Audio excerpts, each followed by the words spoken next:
ang gawain ng banal na Espiritu. Hindi ko sinabi sa inyo ang mga bagay na ito noong una, dahil kasama niyo pa ako.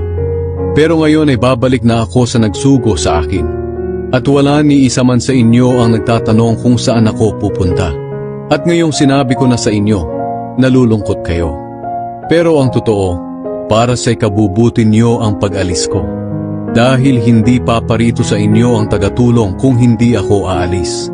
Pero kapag umalis na ako, ipapadala ko siya sa inyo. Pagdating niya, ipapakita niya sa mga taong makamundo na makasalanan sila at ako na may matuwid. At ipapakita rin niya na hahatulan sila ng Diyos.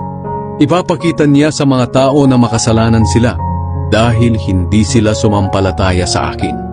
Ipapakita niya na ako ay matuwid dahil pupunta ako sa Ama at hindi nyo na makikita. Ipapakita rin niya sa kanila na hahatulan sila ng Diyos dahil hinatulan na si Satanas na siyang naghahari sa mga taong makamundo.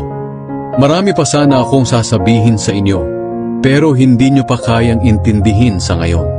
Pero pagdating ng banal na Espiritu na siyang tagapagturo ng katotohanan, tutulungan niya kayo para maintindihan nyo ang lahat ng katotohanan.